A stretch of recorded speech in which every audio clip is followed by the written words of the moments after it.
Hey, you guys, we're back and we are in Numbers chapters 1 through 6. And God is getting ready to move his people forward. But before that, there has to be some order in place. And that's exactly what we see in Numbers chapters 1 through 6.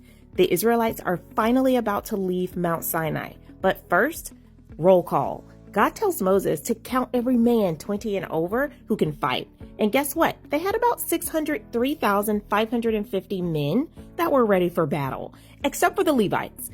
They had a massive nation, you guys. So then God arranges their camp military style. So we have tribes to the east. They're leading the way. In the south, they're right behind the east. And then the west, they're keeping things moving behind the south. And then the north, they're bringing up the rear. And you'll find right in the middle, God's presence in the tabernacle. Does it sound strict? No, it shouldn't. It's strategic. Because when God is at the center, the people move in unity. And remember, the Levites, they don't fight. Their job is to protect the tabernacle and handle worship duties.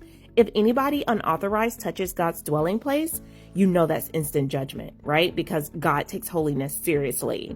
So God also wanted to isolate sickness. So people with unclean conditions were sent outside the camp for purification. This was not any different from what we know as quarantining. Also, when people sinned, God implemented requirements for confessions and restitution. For example, if someone wrongs another, they must confess and pay the full amount of whatever's due plus 20%. I like that. This isn't just between the offender and God, but also the offender and the person that was offended. This is exactly what we see with Zacchaeus, David, and Jacob, for example. So confession is step one, but restitution brings healing. And I think that's important.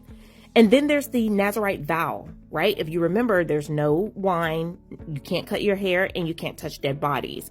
Why? Dedication to God. The Nazirite vow was a special commitment made by individuals who desired to dedicate themselves wholly to God.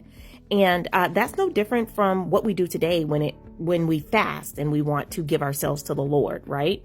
And if you think about it, the term Nazirite comes from a Hebrew word nazar, which means to separate or to consecrate. But as this section concludes, God offers something profoundly beautiful, a blessing.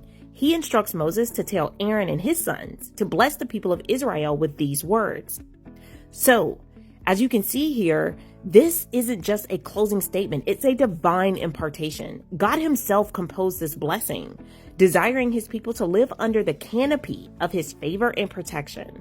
Think about it. The Lord bless you and keep you speaks of God's provision and protection. The Lord makes his face shine upon you and be gracious to you, expresses his desire to be in a loving relationship with us. And the Lord lift up his countenance upon you and give you peace, conveys his attention toward us, granting us a deep, holistic peace that transcends circumstances. So by placing his name on the Israelites through his blessing, God signifies ownership, favor, and a special relationship with his people. It's a reminder that his presence is the ultimate source of all blessings. And as we journey through life's challenges, this ancient blessing reminds us that he's with us and he desires blessings for us abundantly. So the Israelites are preparing to depart from Mount Sinai, right? They've been encamped there since the third month after leaving Egypt, and during which time they received the law and constructed the tabernacle, to name a few. The preparations described in the early chapters of Numbers include the census, the camp organization, and instructions on purity and dedication. They were all in anticipation of resuming their journey to the promised land. So next, the journey begins or continues, if you want to think of it that way.